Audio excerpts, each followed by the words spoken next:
Défi, dialogue sur l'enfance, la famille et l'intervention sociale, est un balado de vulgarisation scientifique portant sur les défis et enjeux d'actualité concernant les jeunes et les familles. Depuis la pandémie, le nombre d'heures d'utilisation du numérique a explosé dans nos vies d'adultes et dans celles des jeunes également.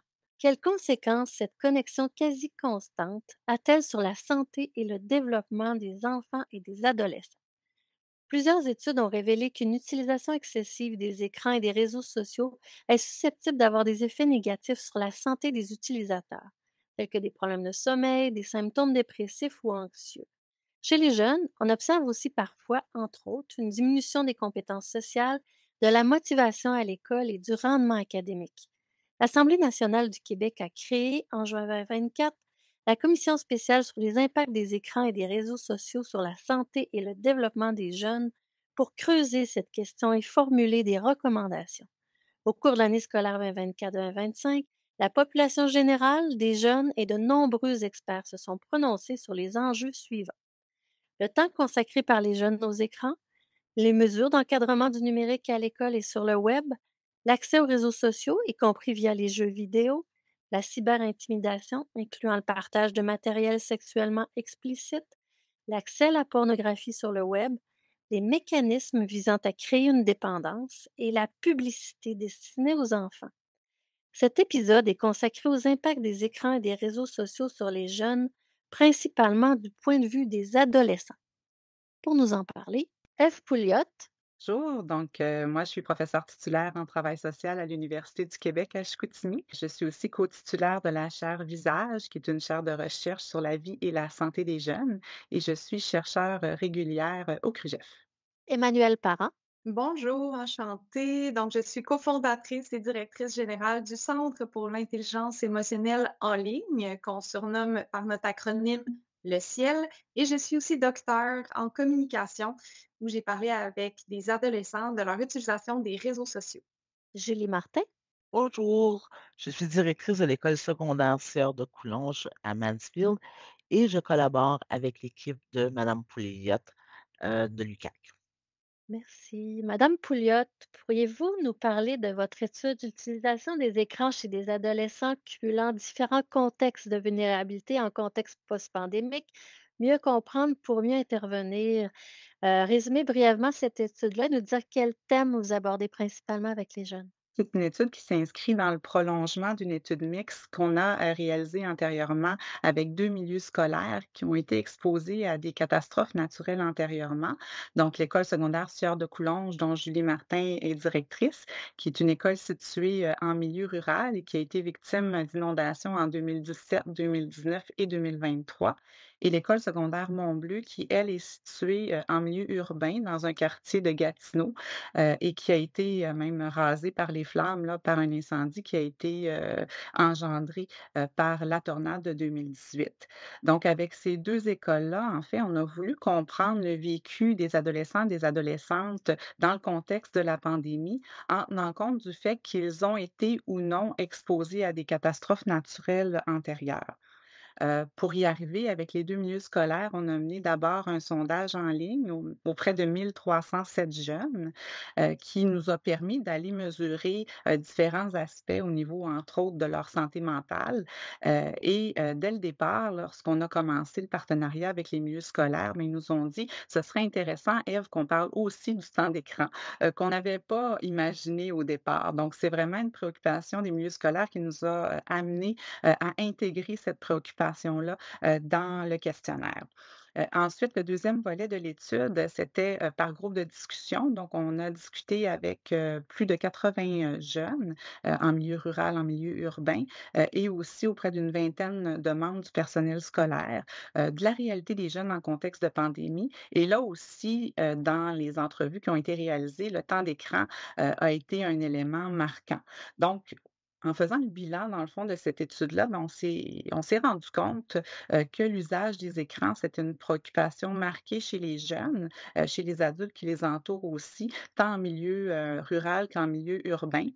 Puis les deux volets de l'étude nous amenaient à cette conclusion-là. Puis on s'est rendu compte qu'ils étaient nombreux, une majorité en fait, à faire une utilisation qu'on peut qualifier d'intensive des écrans, c'est-à-dire de 5 heures ou plus par jour en dehors du contexte scolaire. Donc, ça nous a amené comme équipe de recherche à réfléchir à qu'est-ce qu'on pouvait faire pour non seulement là, documenter le problème, ce qu'on avait fait, mais aussi faire partie de la solution. Donc, on s'est assis avec les conseils d'établissement des deux milieux scolaires, avec la santé publique, avec différents partenaires aussi de la communauté pour réfléchir à des solutions. Puis avec l'école secondaire Sieur de Coulonges, une préoccupation qui était centrale concernait l'usage des écrans chez les jeunes puis des façons d'intervenir plus efficacement par rapport à cet enjeu-là. Donc, on a décidé d'aller de l'avant avec cette recherche-là, qui est une recherche en partenariat avec ce milieu scolaire. Donc, pour mieux comprendre l'utilisation des écrans chez les jeunes en contexte post-pandémique en milieu rural. Donc, l'idée, c'était de documenter, oui, l'ampleur du temps d'écran, mais aussi les types d'usages qui sont les plus répandus chez les jeunes, les conséquences positives et négatives que l'utilisation des écrans peut avoir dans différentes facettes de leur vie, tant au niveau de la santé physique et mentale que au niveau de leur sécurité, leur fonctionnement social, leur vie scolaire et sociale. On a aussi voulu aller voir quels sont les besoins de ces jeunes-là en lien avec l'utilisation qu'on peut qualifier d'intensive des écrans qu'ils font, puis comment ça peut nuire, dans le fond, à différentes facettes de leur vie pour co-construire finalement des pistes de solutions avec eux, avec les élèves, puis avec les parents et le personnel scolaire. Donc, c'est une étude vraiment participative là, dans un esprit de design thinking où on co-construit pardon, ensemble des solutions. Qu'est-ce qu'ils en disent des impacts qu'ils voient sur eux-mêmes dans leur vie, les jeunes? D'abord, nous, ce qui nous a surpris, puis que je tiens à mentionner là, d'entrée de jeu par rapport à cette étude-là, c'est qu'on s'est rendu compte qu'il y avait un nombre vraiment important de jeunes qui faisaient une utilisation intensive des écrans. Donc, on parle de plus d'un jeune sur deux en semaine qui utilisait les écrans là, plus de 5 heures par jour pour des objectifs autres que ceux liés au milieu scolaire. Puis ce pourcentage-là atteignait 75 la fin de semaine. Donc, c'était quand même une donnée qui était préoccupante. Ensuite, mais souvent, on a l'impression que les jeunes, ils n'ont pas nécessairement un esprit critique par rapport à l'utilisation des écrans. Mais on s'est rendu compte dans notre recherche, tant dans le volet quantitatif que qualitatif, que ce n'est pas le cas. Donc, ils sont préoccupés par leur temps d'écran. Un jeune sur deux dans le volet quantitatif nous disait souhaiter diminuer son temps d'écran parce que les jeunes, en fait, étaient en mesure d'identifier des impacts négatifs de leur utilisation des écrans, que ce soit au niveau, par exemple, de leurs habitudes de vie, que l'on parle de la qualité ou de la quantité du sommeil, de l'alimentation, de l'activité physique.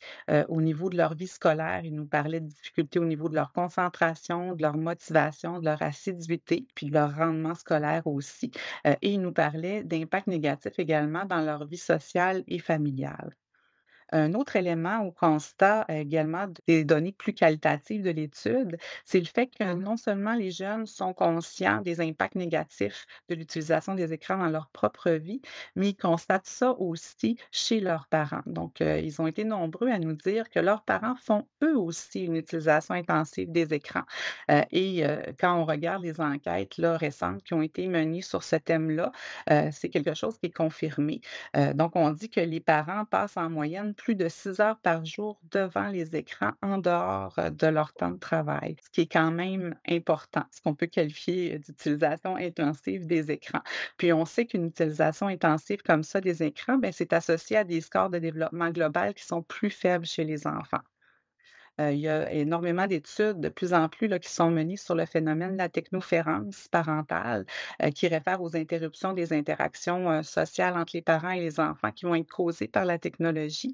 Donc, on sait que le fait que les parents soient distraits par les appareils numériques, ça fait en sorte que ces jeunes-là vont eux-mêmes développer un usage plus problématique des écrans, notamment au niveau des téléphones intelligents, mais ça va avoir aussi des conséquences sur la relation parent-enfant, des conséquences qui sont négatives au niveau de la la qualité, de la quantité des interactions, puis aussi ça engendre une augmentation des conflits familiaux. Donc les jeunes, sans nous parler de ce phénomène-là dans ces termes-là, nous ont quand même nommé qu'ils étaient préoccupés aussi par l'utilisation que leurs parents faisaient des écrans.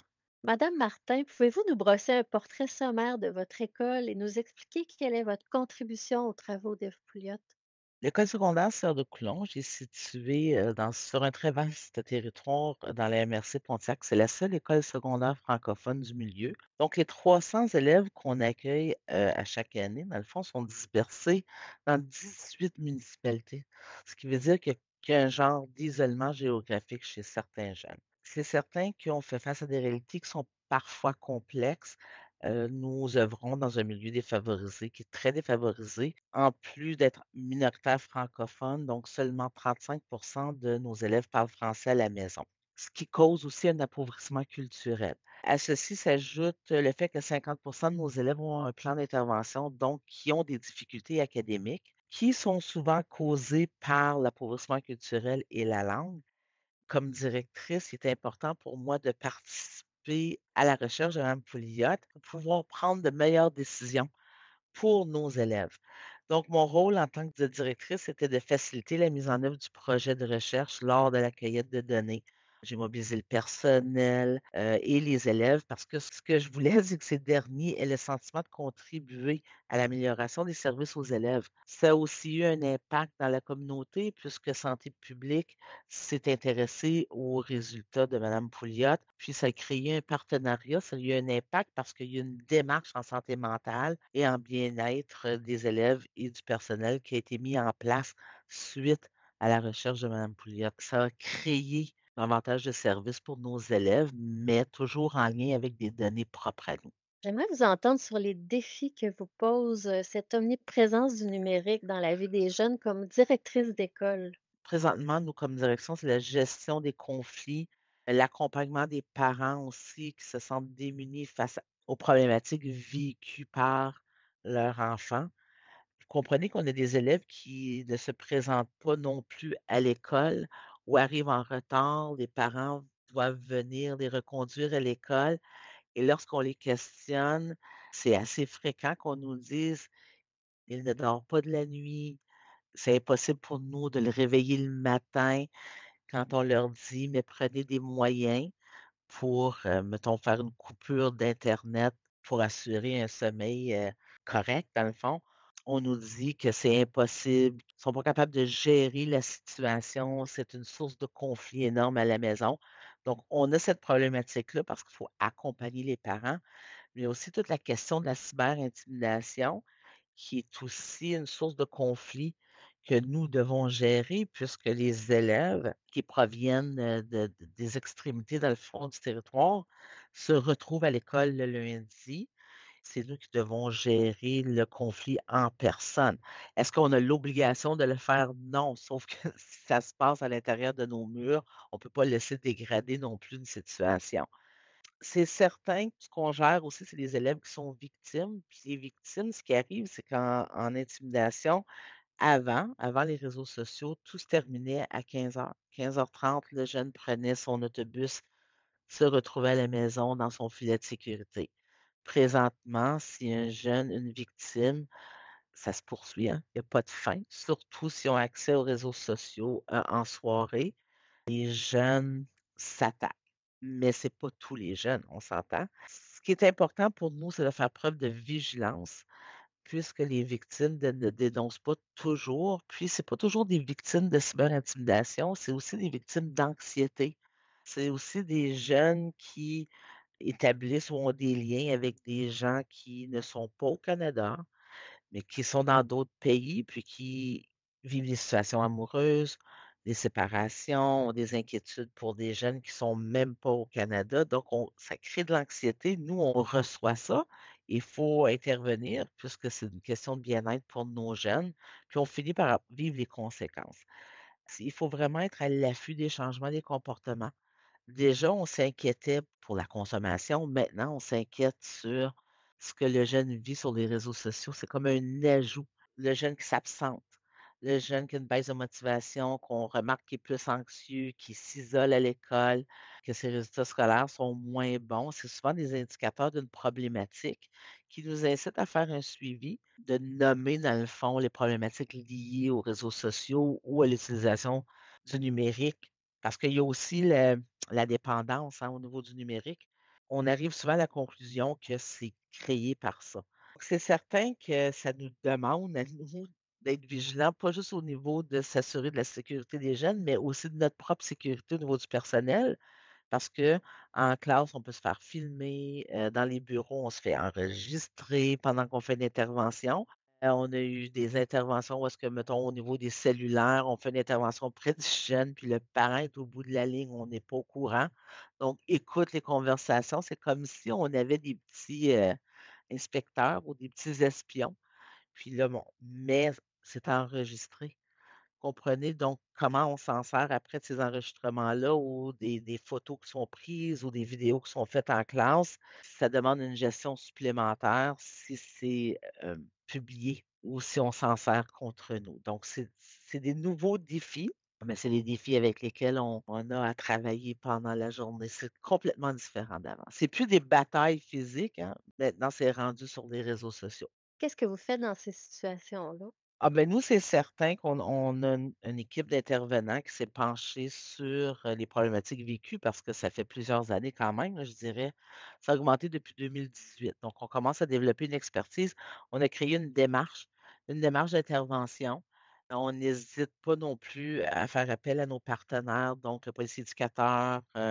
On a même l'Entourelle, qui est une maison pour les femmes violentées, mais qui nous accompagne dans des interventions de prévention, les situations ou les relations amoureuses saines, parce que c'est beaucoup, beaucoup en ligne. C'est certain qu'on a une démarche. Nous, ce qui est important, c'est d'impliquer le policier éducateur. Il y a des cas qui ont été judiciarisés, où est-ce que les jeunes n'avaient plus le droit d'avoir accès, dans le fond, à du matériel numérique parce qu'ils ne s'en servaient pas correctement. Donc, on suit notre démarche, on fait beaucoup de prévention, mais si ça perdure, par exemple, c'est là qu'on demande aux policiers de judiciariser. Ça a été les seules conséquences qui ont vraiment porté fruit parce qu'il y a comme une sensibilisation auprès des parents quand le policier est impliqué pour démontrer comment c'est sérieux, là, tout ça. Et l'impact sur le jeune qui vit aussi l'intimidation ou qui vit la situation. Comprenez qu'il faut prendre soin des victimes, mais il faut aussi prendre soin des auteurs parce que c'est un peu comme pour l'intimidation. Le jeune qui publie des photos de lui sur le web doit revenir à l'école lundi matin et faire face aux élèves ou à la communauté qui a vu les photos. Donc, il faut prendre soin de ces jeunes-là aussi. C'est pas nécessairement des victimes liées à la cyber-intimidation, mais c'est souvent des victimes d'eux-mêmes parce qu'ils font des mauvais choix, parce qu'ils choisissent de publier des photos d'eux ou de donner des commentaires qui font qu'après ils subissent quand ils reviennent à l'école. Donc, vous me parliez, quand on s'est rencontrés juste toutes les deux, vous me parliez des jeunes aussi qui prennent des photos dans les vestiaires, vous me parliez de sexting. Pourriez-vous nous dire quelques mots à ce sujet-là? Le policier éducateur est automatiquement impliqué parce que ce sont des causes qui peuvent être judiciarisées. Mais il y a aussi de la prévention. Le policier éducateur, lorsqu'on a une cause comme ça, vient rencontrer les élèves, fait un suivi par la suite. C'est pas juste du punitif. Ces jeunes-là, ça fait partie de leur réalité. Nous, on est parfois traumatisés parce qu'on se dit, mon Dieu, ça se peut pas. Mais pour eux, c'est comme banalisé aussi, là, présentement. Puis banalisé, même, c'est moins scandaleux, même au niveau des parents. Tu sais, on voit qu'une diminution des réactions des parents face à des situations qui, 3, 4 ans passés, mettons au niveau du sexting, oh mon Dieu Seigneur, c'était épouvantable. Mais là, ça commence à être banalisé aussi, là. Je pense que l'important, c'est de faire de la prévention, de s'assurer qu'ils comprennent qu'on va s'en occuper s'il y a quelque chose, et pour la victime et pour l'auteur. Et ce qui est assez spécial, c'est que souvent, on fait des conférences, puis on donne des conférences, on donne des formations, puis on met un filet de sécurité et une surveillance accrue parce qu'on sait que le lendemain, il y a des jeunes qui vont faire exactement ce qu'on leur a dit de ne pas faire dans les conférences. Donc, il y a cette curiosité-là, Puis il y a ces défis-là qui se donnent un entre l'autre aussi, sans vraiment savoir les conséquences. C'est comme si on testait pour voir est-ce que c'est vrai que le policier va nous voir, est-ce que c'est vrai que ça va être partout sur le web. Donc, Vous me dites qu'il y a des jeunes qui vous écrivent la fin de semaine. Comment vous réagissez dans ces situations-là? C'est un défi, ça aussi, là. c'est un défi, mais c'est quelque chose qui a été créé pendant la pandémie. On avait comme choisi de se créer, dans le fond, des comptes Messenger pour permettre aux élèves de communiquer avec nous, avec les intervenants de l'école, si, il y avait une urgence. C'était notre façon de mettre un filet de sécurité parce que vous comprenez qu'il y a des jeunes qui, lorsqu'on les a vus quitter l'école pour une longue période, on ne voulait pas perdre le fil, on voulait assurer un suivi avec eux. Ce que ça a créé, c'est que les jeunes ont comme pas de filtre. Ils sont habitués de communiquer avec nous, puis on dirait que derrière un écran, il n'y a pas de gêne non plus.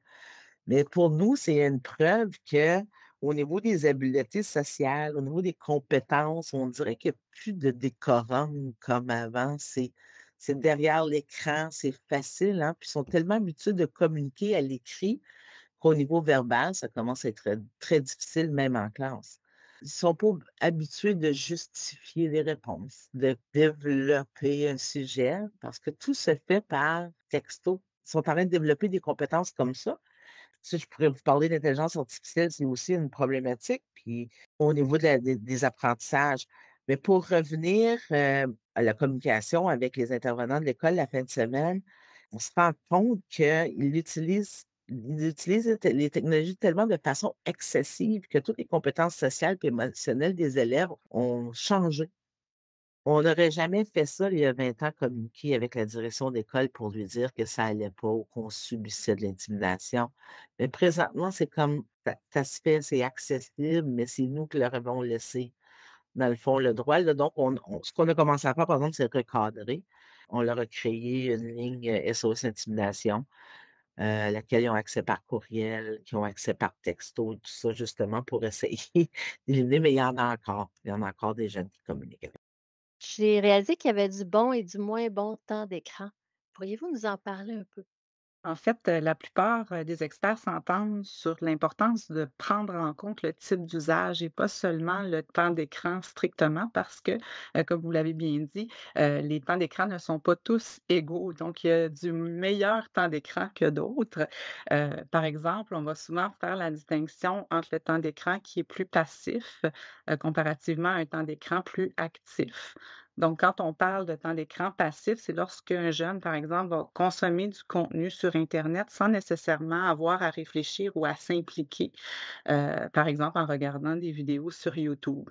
Et là, évidemment, il peut y avoir différents types de vidéos qui peuvent être plus ou moins appropriées, qui viennent aussi faire en sorte que ça peut être encore du moins bon temps d'écran.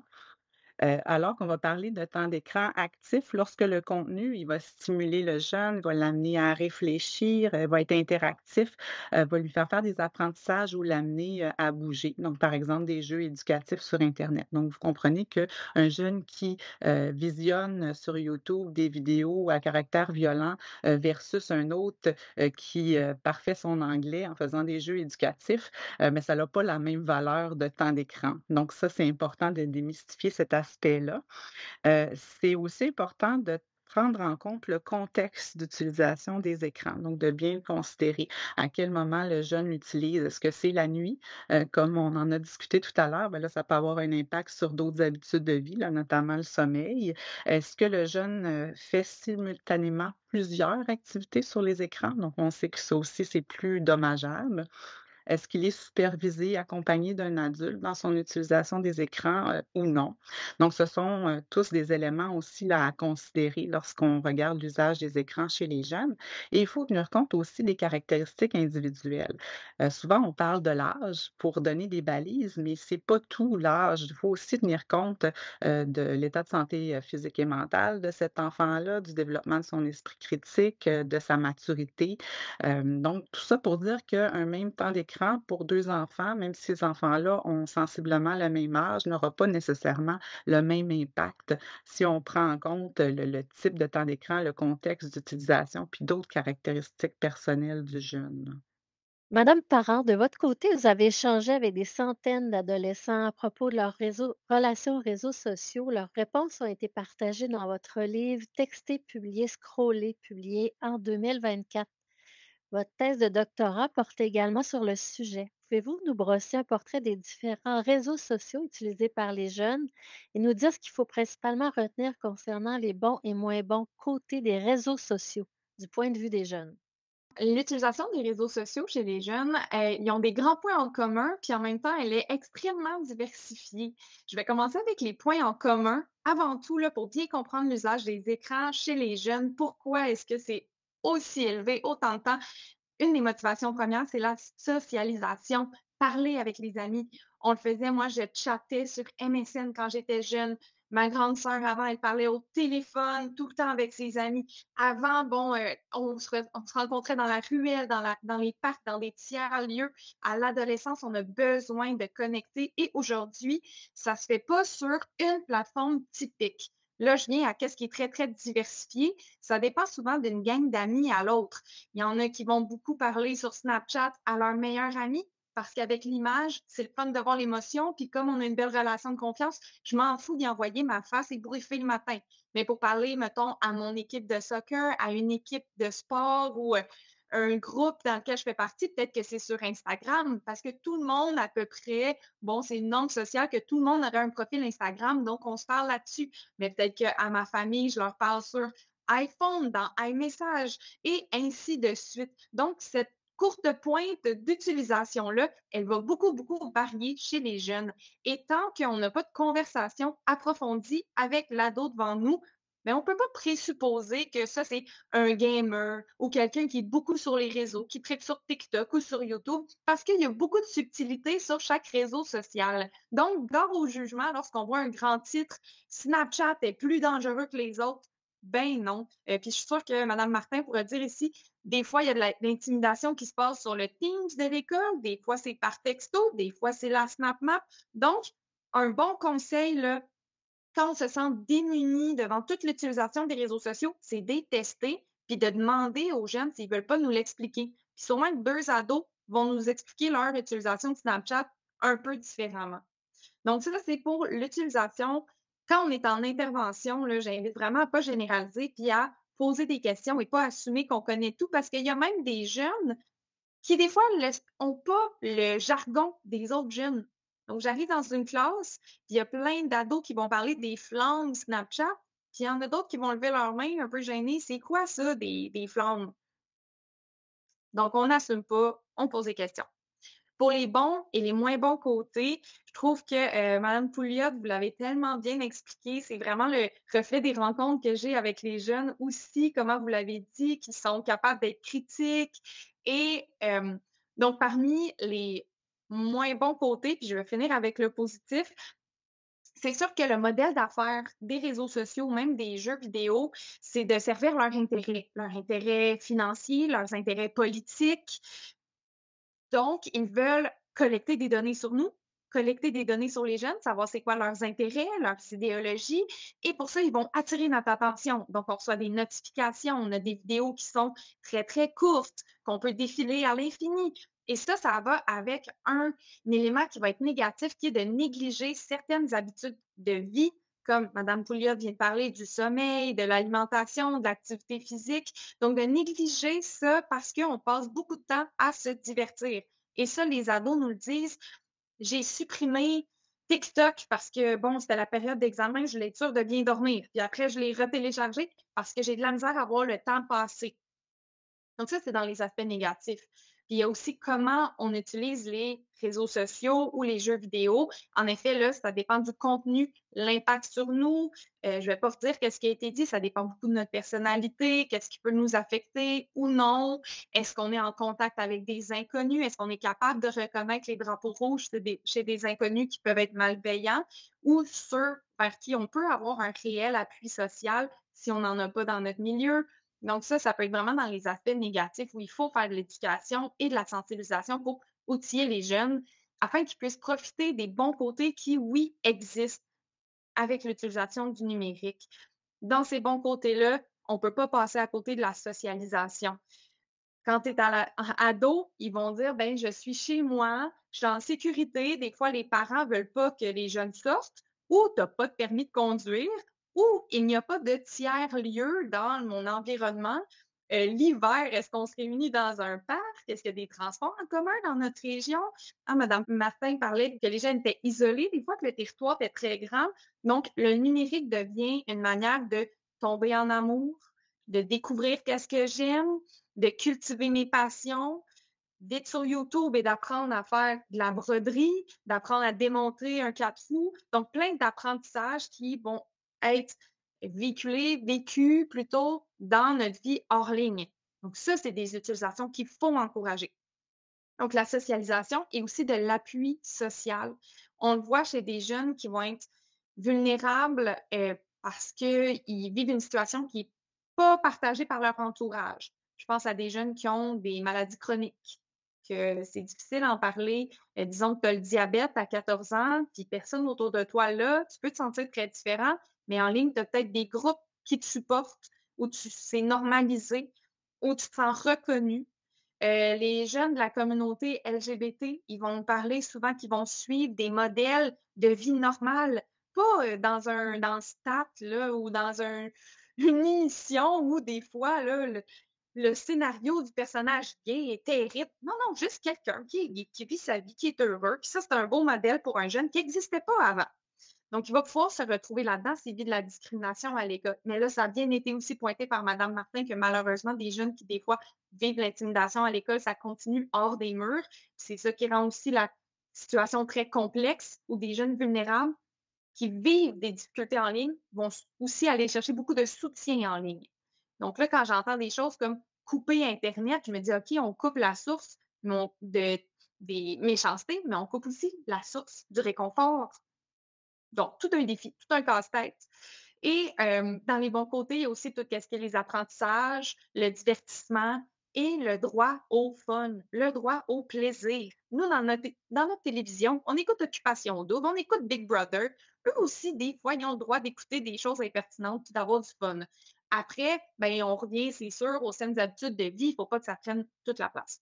Votre livre avait pour objectif d'outiller les ados sur les codes et les non-dits existants dans l'univers des réseaux sociaux afin de leur permettre une utilisation plus saine de ces plateformes-là. Qu'est-ce que vous leur dites principalement dans ce livre-là pour les aider à bien naviguer dans le monde virtuel? Pour aider les jeunes à mieux naviguer dans le monde virtuel, je crois que c'est bien de partir d'une posture d'écoute. Donc là, dans le livre, je le fais en partageant beaucoup de témoignages d'autres jeunes qui vont venir normaliser des fois des situations que les ados vont vivre tout seuls chez soi. Genre, être stressé quand quelqu'un a vu mon message, je vois la petite mention là, dans mon écran vu ou lu à 12h08, mais cette personne ne me répond pas. Et là, il suffit que je sois un tout petit peu anxieux ou pas, là, pas pathologique, là, mais je me demande, est-ce que j'ai dit quelque chose de pas correct? Est-ce que cette personne-là est vraiment là pour moi? Est-ce qu'elle a oublié? Ou est-ce qu'elle fait autre chose? Ou c'est un peu un message qu'elle m'envoie, qu'elle me fait attendre. Donc, toute cette incertitude, on peut se sentir très seul et ça peut être gênant à 14 ans d'aller voir notre ami puis de dire, hey, tu sais, la petite affaire vue, là, c'était-tu voulu ou pas?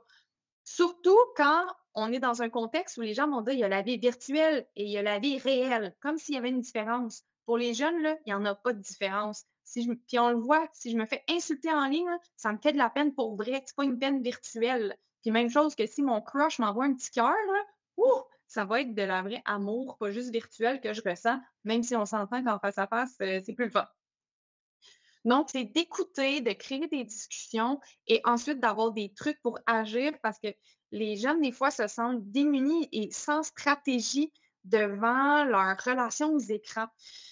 Ils vont être sur la défensive de dire, ben non, on est capable de l'utiliser bien quand les adultes sont critiques, mais après, ils vont dire, ouais, ben, je trouve que je perds mon temps là-dessus, puis je sais pas quoi faire d'autre.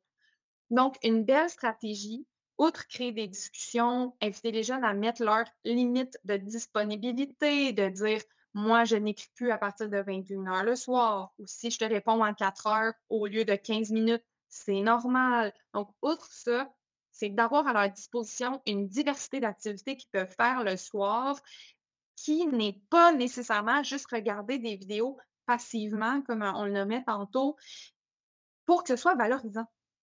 Dans mon livre, à la fin, j'ai mis un exercice qui a été développé avec une ergothérapeute pour mettre en place la découverte de nouvelles activités, puis en essayer.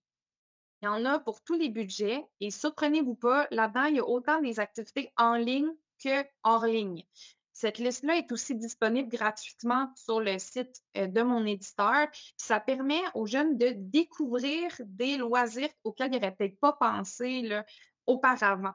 Puis c'est de prendre en charge, OK, qu'est-ce que tu peux faire le soir? Qu'est-ce qui t'est accessible? Et les jeunes veulent ça parce que dans les discussions, ils vont nous dire, bon, j'ai supprimé, disons, TikTok pendant 3 jours, puis après, je l'ai réinstallé. Puis là, je demande pourquoi tu l'as supprimé. Parce que j'étais tannée de passer du temps là-dessus, j'aime pas ça m'affecte. OK, maintenant, pourquoi tu l'as réinstallé? Je savais pas comment occuper mon temps. Je savais plus quoi faire. Puis, comme adulte, là, on est vraiment capable de comprendre ça. Je le sais pas vous, mais moi, les écrans prennent une grande place dans mes loisirs le soir, les fins de semaine. Donc, je comprends bien que si je ferme tout après, si j'ai pas de remplacement, ben, je vais retomber dans mes bonnes vieilles habitudes. Donc, c'est de les accompagner dans cette prise d'habitude-là. Puis, de le faire avec les parents, c'est sûr que c'est idéal. Mais donc, ça demande un suivi là, quand même long là, pour prendre, pour mettre en place ces trucs-là. Quand vous dites que c'est disponible sur le site de votre éditeur, c'est quel éditeur? Éco-société. Merci pour les gens qui seraient intéressés à aller voir. Vous êtes directrice du CIEL, le Centre pour l'intelligence émotionnelle en ligne. Qu'est-ce que c'est le CIEL et pour quelles raisons vous l'avez mis sur pied? Le CIEL, c'est un organisme de bienfaisance qui est développé depuis 2020 avec le soutien du ministère de la Santé et des Services sociaux à partir de la 4e année du primaire jusqu'en secondaire 5 pour créer une conversation avec les jeunes et surtout les outiller avec des trucs pour prendre en charge leur relation aux écrans. Donc, c'est vraiment de la sensibilisation. Il y a un exercice de conscientisation. Une chose que vous pouvez faire là maintenant dans votre milieu, c'est de sortir votre téléphone cellulaire, nous on le fait avec les ados, et d'aller voir dans nos réglages notre temps d'écran. Le temps qu'on passe par jour sur notre téléphone, et ça, c'est pas tout, de voir sur quelles applications est-ce qu'on passe ce temps-là. Quand les ados sont capables d'esprit critique, on l'a dit, ils vont dire, bon, je passe 1 heure sur YouTube, mais c'est pour écouter de la musique, ça, je vais pas le couper. Ça, Snapchat, c'est parler avec mes amis, je veux pas le couper, c'est social. OK, le 2 heures sur TikTok, là, ça, j'avoue que ça pourrait diminuer. Et nous, on les outille. Donc là, après, il faut fouiller dans les réglages. Est-ce qu'on peut mettre des outils pour nous aider à prendre conscience du temps qui passe? Là, on peut mettre des limites de temps par application, réfléchir à d'autres activités qu'on peut faire. Donc là, on veut outiller les jeunes avec ce que je viens de nommer et on veut aussi le faire avec eux. Donc, on va créer des groupes de discussion pour améliorer nos ateliers. On travaille beaucoup avec la recherche aussi pour répondre à leurs besoins et le faire de manière nuancée. Donc, de parler des bons côtés et des mauvais côtés en même temps pour qu'ils puissent être autonomes dans leur relation avec le numérique. Vous offrez 2 ateliers aussi au CIEL pour un atelier qui s'appelle le bien-être numérique et un autre sur l'autodéfense numérique. Qu'est-ce que vous faites dans ces ateliers-là? Puis qu'est-ce qu'ils en retirent les jeunes? Qu'est-ce qu'on fait que je vous invite à faire aussi, c'est d'abord d'expliquer c'est quoi les outils qu'on utilise. On se rend compte qu'il y a des jeunes, ça fait 5 ans, 6 ans qu'ils sont sur les réseaux sociaux et ils ne comprennent pas nécessairement pourquoi est-ce que ils font tant d'argent. Ils disent, ben moi, j'ai pas payé pour être sur Instagram, mais Mark Zuckerberg est à côté de Donald Trump lorsqu'il devient président. Comment ça se fait qu'il soit aussi puissant alors que je ne paie pas? Donc, on ne comprend pas nécessairement les outils qu'on utilise pourtant plusieurs heures par jour.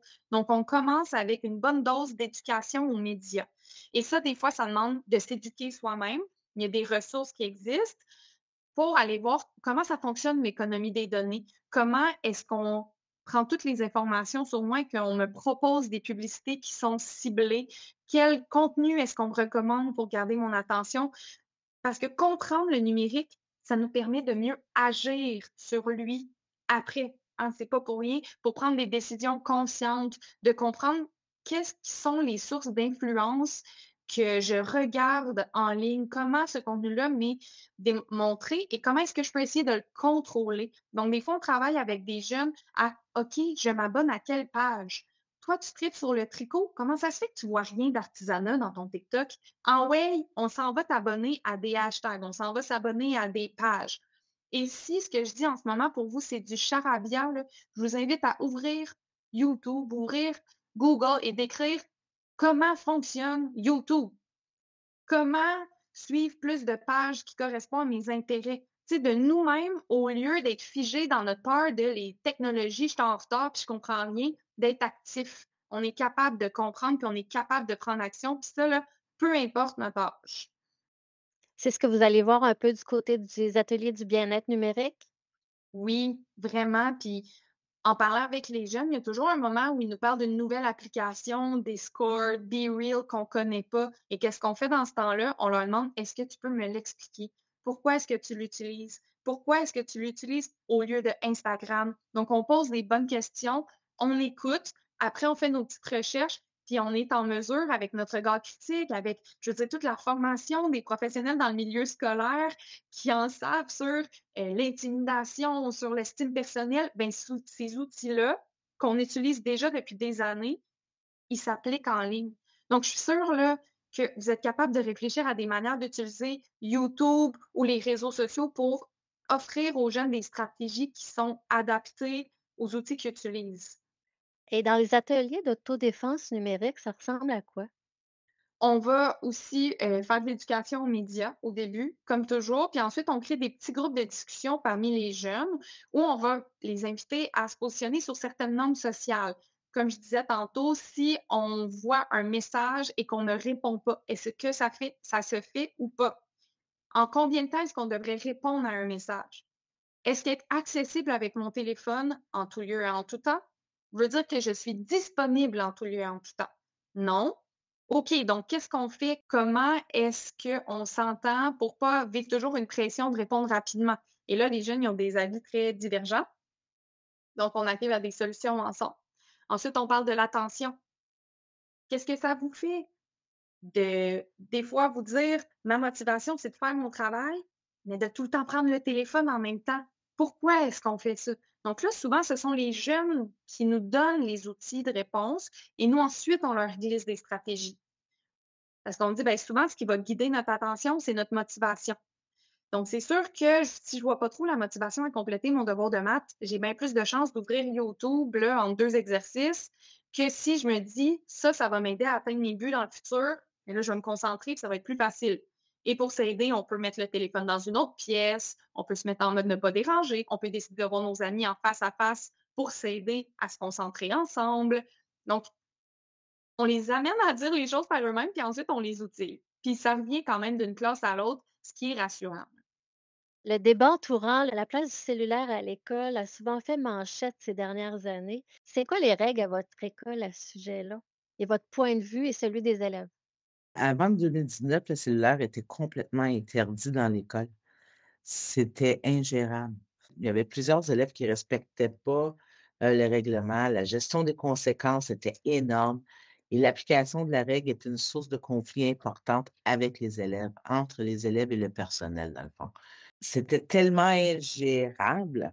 C'était comme si le personnel n'avait pas évolué, dans le fond, avec les jeunes. C'est important aussi de s'adapter, hein. C'est pas les mêmes réalités que 30 ans passés dans les écoles. Donc, on ne peut pas appliquer les mêmes ou penser que les élèves vont suivre les mêmes règlements. De toute façon, comme adulte, on ne fait pas le respecter nous non plus. C'est impossible pour un adulte de passer une journée sans utiliser un cellulaire. C'est impossible. Ce qui a été merveilleux, c'est que du côté des élèves, en 2018-2019, pendant l'année scolaire, les membres du conseil d'élèves ont choisi d'entreprendre des démarches de consultation auprès de l'ensemble des élèves et du personnel et ont réussi à faire adopter au conseil d'établissement un projet de loi permettant l'utilisation du cellulaire au rez-de-chaussée. Donc, c'était pas nous, les cours se donnent au 2e étage.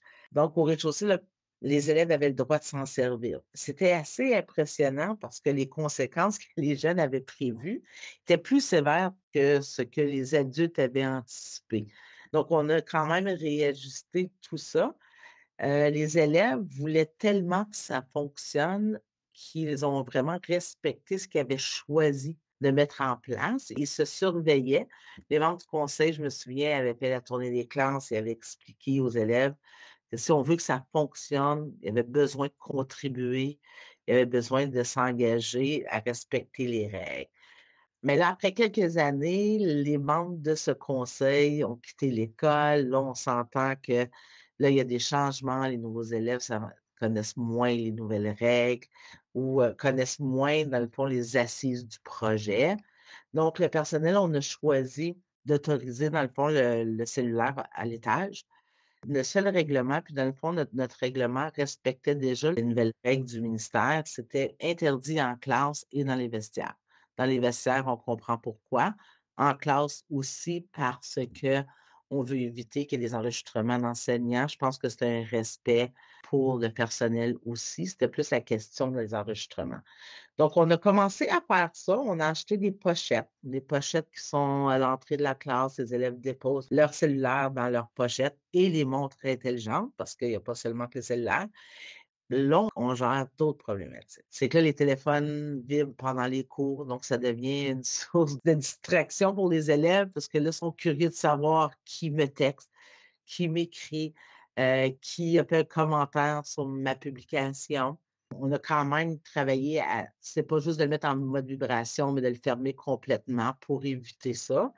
Il y a aussi des parents qui appellent pendant les heures de classe, c'est merveilleux. Puis c'est correct, c'est rendu tellement une habitude, hein, on s'en sert tout le monde, mais on est en train de mettre encore en place, on s'ajuste dans le fond, donc c'est plus seulement de fermer le volume, mais c'est vraiment de l'éteindre. La semaine passée, on a eu une pratique de confinement barricadé. Vous comprenez que si j'ai 30 téléphones qui sonnent en même temps dans une pochette, on n'avait pas pu penser à ça, là. C'est des conséquences qui pourraient être dangereuses dans une situation d'urgence comme ça. Vous voyez, donc c'est vraiment tout ajuster nos pratiques. On ne pensait pas à ça 10 ans passés que 30 téléphones auraient pu sonner en même temps. C'est ça. Fait que l'utilisation du cellulaire, présentement, c'est ce qu'on gère. Je vous dirais que ça se passe quand même bien. Puis l'idée, c'est pas d'être punitif. On a tellement le souci de nous assurer qu'ils soient concentrés sur leurs études. Tu sais, c'est des périodes d'1 heure. On veut que les jeunes soient là. Vous avez présenté à la commission toutes les deux, F. Pouliot et Emmanuel Parent. Pouvez-vous nous parler un petit peu de ce que vous avez présenté, de vos mémoires? De mon côté, c'est avec, une équipe, donc Patrick Giroux qui est professeur en sciences d'éducation à l'UQAC et Jacinthe Dion qui est professeur en psychologie à l'Université du Québec à Trois-Rivières. Ce qu'on a voulu présenter comme mémoire, en fait, c'est une proposition de repositionnement de la problématique des écrans chez les jeunes. Parce que c'est certain qu'on cible souvent le milieu scolaire comme solution, mais le milieu scolaire a beaucoup de choses à gérer déjà. Et nous, on considère que le problème se situe pas tellement en milieu scolaire, mais davantage en milieu familial. Pour plusieurs raisons, entre autres parce que les enseignants et les enseignantes sont formés pour accompagner les jeunes au niveau du développement de leurs compétences numériques, mais aussi parce qu'on sait que l'utilisation pour des fins récréatives des écrans chez les jeunes se fait beaucoup plus à la maison qu'à l'école. On pense que c'est un milieu qui est prioritaire, pour intervenir, et il y a différents, niveaux d'inégalité numérique d'une famille à l'autre. Donc on sait que ce ne sont pas tous les parents qui ont le même niveau de littératie numérique, donc les mêmes compétences. Et ils ne se sentent pas tous à l'aise d'accompagner leurs enfants dans leur utilisation du numérique. Donc on pense que, une priorité, mais c'est d'aller vers ces acteurs-là qui nous semblent centraux, dans la problématique des écrans chez les jeunes, pour mieux sensibiliser, outiller, éduquer les parents, par rapport à ce phénomène-là. Madame Parent? Oui, nous, le titre de notre mémoire, c'est Les écrans sont un problème d'adultes. On parle souvent des jeunes, mais les jeunes, ils sont nés avec ça. Les parents, on achète un téléphone à nos enfants. Les écoles, on met des portables et des iPads. On structure le système d'éducation, on structure l'activité physique en le contraignant à quelques heures par cycle scolaire. On met les cours tôt le matin, on a un impact sur le sommeil. Donc, c'est de dire qu'on parle de santé des jeunes et d'écran, il faut regarder plus largement la santé des jeunes et de aussi prendre responsabilité, peu importe on est de quel milieu, que ce soit le milieu de la santé, pour diminuer les listes d'attente des jeunes qui demandent de l'aide et qui sont sur des listes d'attente de 6 mois, de 1 an. Donc, il y a une responsabilité là.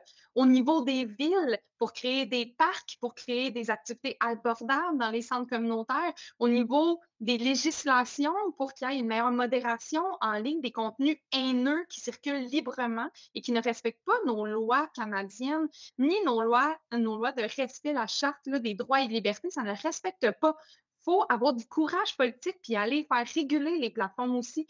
Là, pour l'éducation, les parents, on en a parlé aussi, mais la sensibilisation, c'est primordial. Donc, au lieu de pelleter la responsabilité ailleurs, il faut se demander, moi, comme individu, comme acteur de changement, qu'est-ce que je peux faire? Puis il y a quelque chose à faire pour chaque personne.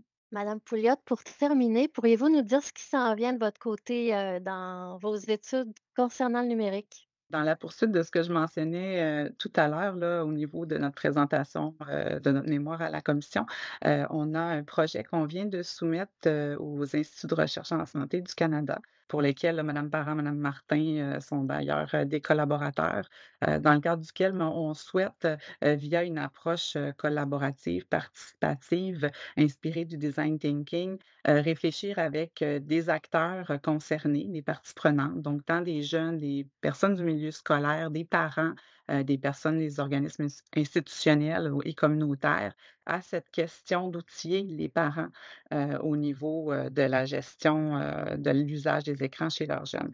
Donc, c'est un projet qu'on voudrait faire à l'échelle du Québec. Donc, on espère qu'il sera financé puis reçu positivement par l'organisme subventionnaire.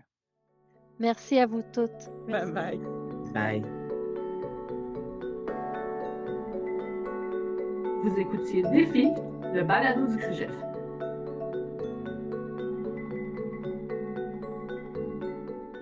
Défi, disponible sur YouTube, Anchor, Spotify, Apple Podcasts et Google Podcasts.